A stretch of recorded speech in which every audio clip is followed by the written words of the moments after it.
جاوید صاحب آپ سے آغاز کروں گا. ہسٹری میں نے گنوا دی آپ کے سامنے کچھ چیزیں جو کامن ہیں پاکستان ایران کے درمیان. اگر کہیں 90% مشترکات ہیں تو یہ بے جا نہ ہوگا. دل بھی قریب ہیں، کلچر بھی ایک ہے، تہذیب بھی ایک ہے، ثقافت بھی ایک ہے، شاعری جوڑتی ہے، لٹریچر جوڑتا ہے.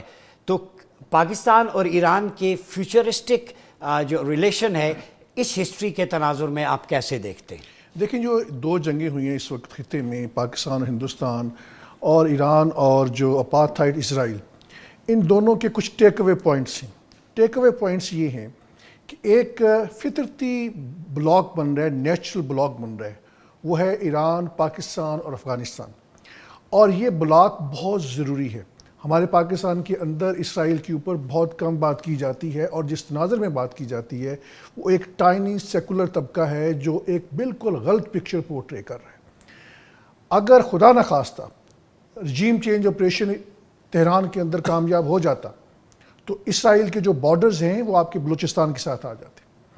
تو پاکستان کا دشمن ہندوستان ہی نہیں ہے، پاکستان کا دشمن اسرائیل بھی ہے.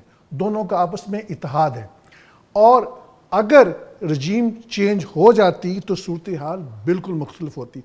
جو براڈر کانٹیکس ہے جیو اسٹریٹجکلی اسپیکنگ، اب ایک ہمیں ایسی حکومت ایران کے اندر پاکستانی پرسپیکٹو سے چاہیے جو اسرائیل کے لیے ہاسٹائل ہو، کیونکہ ایران پاکستان کا ڈیفنس ہے. اسرائیل کی جو فوج کی پوری ملیٹریلی اور ایڈیولوجیکلی جو اورینٹیشن ہو چکی ہے وہ پاکستان اسپیسیفک ہے.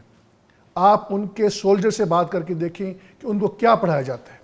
وہ عرب دشمنی نہیں پڑھائی جاتی، وہ پاکستان اسپیسیفک دشمنی پڑھائی جاتی ہے. وجہ کیا ہے کہ ہم نظریاتی طور پہ ایکول ہیں، اور سب سے بڑی بات یہ کہ اینڈ آف ٹائم کے حوالے سے جو احادیث ہیں وہ انہوں نے بہت تھورولی اسٹڈی کی ہوئی ہے. تو ہمیں اس پورے جو دو جنگیں ہوئی ہیں، میرا خیال یہ ہے کہ ایران کے ساتھ اور افغانستان کے ساتھ ہمیں ایک بڑا افیکٹو بلاک بنانا ہے، تاکہ اسرائیل جو ہے اس خطے کے اوپر، پاکستان کے اوپر کوئی میلی آنکھ سے دیکھ نہ سکے. جاوید رانا صاحب، آپ مڈل ایسٹ کو بڑے قریب سے دیکھ رہے ہیں. جو ہمارے پینلسٹ نے آپ نے بھی بات کی، مشترکہ دشمن پاکستان ایران کا وہ اسرائیل تو ہے ہی ہے، لیکن ہندوتوا ایک طرف، الٹرا نیشنلزم اور سیہونزم دوسری طرف جو اسرائیل کا زائونزم ہے، یہ دونوں مل کے پاکستان اور ایران کو ڈی اسٹیبلائز کرنے کی کوشش کر رہے ہیں. میموری کا انہوں نے حوالہ دیا. تو دونوں کا دشمن سامنے ہے، دونوں مل کے اس دشمن کا مقابلہ کیسے کر سکتے ہیں، اور دونوں مل کے القدس کی آزادی کے لیے کیا کر سکتے ہیں؟ دیکھیں، ہمیں بہت ریئلسٹکلی چیزوں کو دیکھنا ہے. ایک تو یہ کہ ایران کے آذربائیجان کے ساتھ تعلقات ٹھیک نہیں. آذربائیجان نے اسرائیل کو ریکگنائز کیا ہوا ہے، اور آرمینیا کے ساتھ ایران کے تعلقات ٹھیک ہیں. وہ ایک ان کا ایک بڑا پریگمیٹک وہاں پہ ایک صورتحال ہے. تو جو براڈر بلاک کی ہم بات کرتے ہیں، اس بلاک کے اندر میرا خیال یہ ہے کہ جہاں پہ کمپلیٹ کنسنسس ہونا چاہیے یا ہو سکتا ہے وہ افغانستان، پاکستان، ایران ہے. یس، ترکیہ جو ہے ایک بیک اینڈ پہ سپورٹ ہے، لیکن چونکہ جیوگرافیکلی وہ ہم سے دور ہے تو وہ اس طرح وہ امپیکٹ نہیں آئے گا. اب سوال یہ پیدا ہوتا ہے کہ انڈر لائنگ ایشوز کیا ہیں جو ان تینوں ممالک کو آپس میں ریزالو کرنے کی ضرورت ہے. افغانستان کے ساتھ ہمارا مسئلہ چل رہا ہے ملیٹنٹس کی جو انفلٹریشن پاکستان کے اندر ہوتی ہے. میرا خیال ہے کہ یہ چیزیں ہم بہت آسانی سے ریزالو کر سکتے ہیں، اور یہ کام جو ہے پولیٹیکلی سیٹل کیا جا سکتا ہے. ایران کے ساتھ ہمارے ایشوز رہے ہوئے ہیں، کافی پرانے ایشوز ہیں. یہاں سے لوگ سیریا کے اندر گئے ہیں، عراق کے اندر گئے ہیں. میرا خیال that is an issue which needs to be taken up with Iran. اور دوسری بات جو براڈر کانٹیکس ہے کہ سعودی عرب جو ہے وہ جو پرانی ایک سیکٹیرین لینڈسکیپ تھا اس سے وہ اپنی پالیسی اس نے چینج کر لی. میرا خیال ایران کو پاکستان اور افغانستان کے حوالے سے بھی اس کو ریویو کرنے کی ضرورت ہے. یہ دو ہمارے ایک تھوڑے سے کہہ لیں کہ بیک اینڈ کے اوپر چھوٹے موٹے اریٹنٹس چل رہے ہیں. باقی جہاں تک مسئلہ ہے بلوچستان کا، بلوچستان میں پہلے ہمارے اوپر یہ الزام تھا، ایران لگاتا تھا کہ جی یہاں سے ملیٹنٹس جاتے ہیں اور ان ملیٹنٹس کو اسرائیل اور امریکنز جو ہیں وہ سپورٹ کر رہے ہیں. میرا خیال جو ابھی حالیہ دو جنگیں ہوئی ہیں اس کے بعد جو ٹیک اوے پوائنٹس ہیں ایران نے اس چیز کو سمجھ لیا ہے. اور میری انڈرسٹینڈنگ یہ ہے کہ جو ایران کا 2002 کا ڈیفنس پیکٹ ہے ہندوستان کے ساتھ، اس کو بھی میرا خیال it is a high time کہ اس کو ڈیزالو کیا جائے. اور پاکستان کے ساتھ ظاہر ٹریڈ تو ایک فور گان کنکلوژنز ہے آپس میں ہونی چاہیے, لیکن میں اسٹریٹجکلی ایشوز جو ہیں اس کی طرف آنا چاہ رہا ہوں کہ ہمیں جو اریٹنٹس ہیں وہ جیسے ہی ختم ہوں گے تو چیزیں بہتری کی طرف جائیں گی. افغانستان کے ساتھ ہمارا کوئی ایشو نہیں ہے قطعی طور پہ, ادر دین کہ یہ ملیٹنٹس ادھر سے آتے ہیں, ٹی ٹی پی کو انہوں نے کنٹین کرنا ہے. ہم نے ملیٹریلی اس کو ریزالو کرنے کی کوشش کی ہے, وہ نہیں ہو سکا. ہمارا جو پورے کا پورا کے پی کا جو فارمر فاٹا ایریا ہے, ٹرائبل ریجن ہے, اس میں ہمیں اگین سیاسی طور پہ معاملات کو ریزالو کرنا ہے. وہاں اداروں کے خلاف ایک ریزنٹمنٹ پائی جاتی ہے, ہم اس کو سیاسی طور پہ بہت اچھے طریقے سے ریزالو کر سکتے ہیں. اب دیکھیں جو ہو رہا ہے بلوچستان میں ہو رہا ہے, جو کے پی میں ہو رہا ہے, اس کی بنیاد کے اوپر ہندوستان نے ایک مس کیلکولیشن کی اور کہا کہ دیکھیں آپ بلوچستان سے لوگ اٹھ جائیں, کے پی سے لوگ اٹھ جائیں, یہ میسیج دیا گیا کہ آپ اٹھ جائیں, ہم پاکستان کے ساتھ جنگ کریں. الحمدللہ اختلافات کے باوجود لوگوں نے وہ کال کا جواب نہیں دیا. ہمارے لیے جو اصل پرابلم ہے وہ بی ایل اے ہے اور اس کے جو الائیڈ گروپس ہیں. بی ایل اے کے لوگ پبلکلی ہندوستان اور اسرائیل سے مدد مانگ رہے ہیں, اور چونکہ وہاں پہ انہوں نے فارملی اسٹڈی گروپ بنا دیا ہے, میرا خیال ہے کہ آلریڈی اسرائیل کی پینیٹریشن وہاں پہ موجود ہے اور ہندوستان کا اس کے ساتھ اتحاد ہے.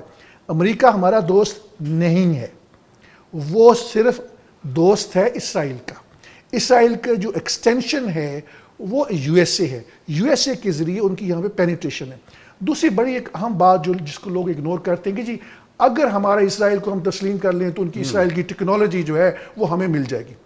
میں حزب اللہ کے ساتھ کیا ہوا ہے, پاکستان کے ساتھ آپ کو یاد ہوگا کہ 15 سال پہلے 10-15 سال پہلے یو کے نے ایک فرم ویئر اسپائنگ کی پاکستان کے اوپر, جو ایک موڈیم تھا اس کے اندر فرم ویئر ڈالا جس سے پوری انٹرنیٹ کمیونیکیشن جو ہے وہ یو کے اور امریکنز جو ہے مانیٹر کر رہے تھے.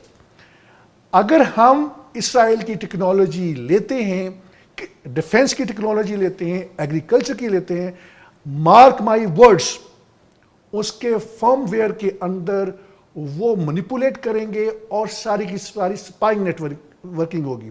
اگر ان کی یہاں پہ خدا نخواستہ ایمبیسی ہوتی ہے وہ ایسپیناج نیٹ ورک ہوگا. چونکہ اسرائیل ایک نظریاتی سو کال نظریاتی ریاست ہے, وہاں پہ سب سے بڑی فنڈامنٹلسٹ سوسائٹی ہے اسرائیل کے اندر. بچوں کو پڑھایا جاتا ہے عرب تمہارے دشمن ہیں, پاکستانی تمہارے دشمن ہیں. بن گورین نے کیا کہا تھا, جو ان کا پہلا وزیر اعظم ہے, کہ ہمارا مسئلہ عرب نہیں ہے کیونکہ یہ ہمارا مسئلہ پاکستان ہے, کیونکہ وہ عربوں سے زیادہ ان کو محبت کرتے ہیں. اور جب سے آپ 70s کے اندر دیکھ لیں اسرائیل نے کتنی کوشش نہیں کی کہ پاکستان جو ہے نیوکلیر بم نہ بنا سکے.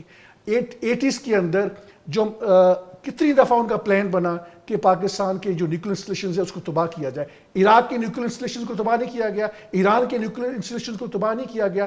تو یہاں پہ آ کے جو ایکچوئل پلان یہ ہے کہ پاکستان کو پولیٹیکلی اکنامکلی ڈیسٹیبلائز کیا جائے اس لیول کے اوپر کہ یہ ڈیفالٹ کر جائے, اور پھر اسرائیل امریکہ کے ذریعے ہمیں ٹرمز ڈکٹیٹ کریں کہ آپ اپنے نیوکلیر پروگرام کو جو ہے کیپ کر دیں یا اس کی سیکیورٹی کو شیئر کر دیں.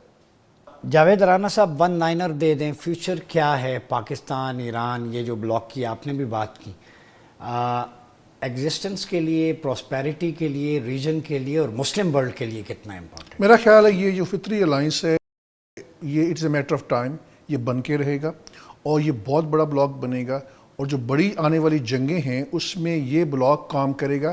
اور آنے والا جو دور ہے وہ نظریاتی دور ہے, اس کے اندر سیکولرز جو ازم جو ہے وہ نیچے جائے گا اور جو نظریاتی جنگیں ہیں وہ اوپر آئیں گی.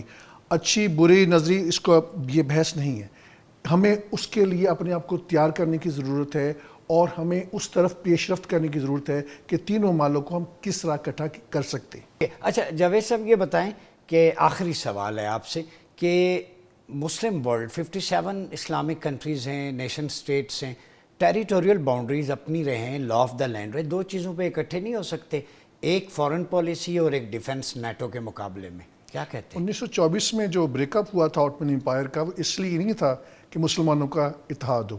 تو جن ممالک کو جو ہے نسلی بنیاد کے اوپر بنایا گیا ہے ان سے یہ توقع نہ کریں کہ وہ اتحاد ہوگا. وہ ایکچولی اس اتحاد کو پارا پارا بیہائنڈ دا سین کر رہے ہیں اور اسرائیل کے اتحادی ہیں بیہائنڈ دا سین.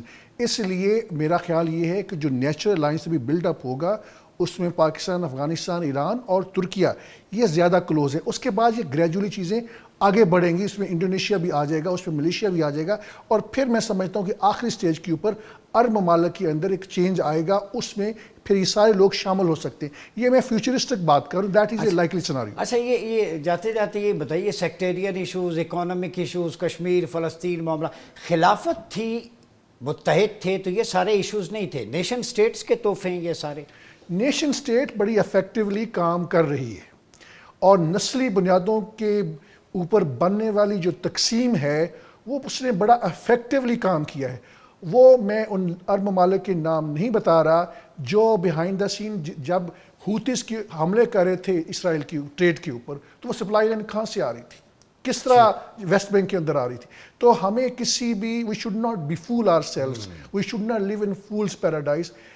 وہ ممالک آلریڈی اتحادی ہیں، ان کو نتن یاہو فیس سیونگ نہیں دے رہا ٹو اسٹیٹ سلوشن کے لیے. ٹو اسٹیٹ سلوشن بنتا ہوا کہیں دور تک نظر نہیں آ رہا.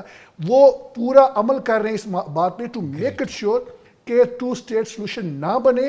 اور Netanyahu is trying to seize every possibility کہ کسی طرح ٹو اسٹیٹ سلوشن نہ بنے. اور عرب ممالک ان سے یہ مانگ رہے ہیں ہمیں فیس سیونگ دے دو. فیس سیونگ نہیں مل رہی اور نہ ملنے والی ہے.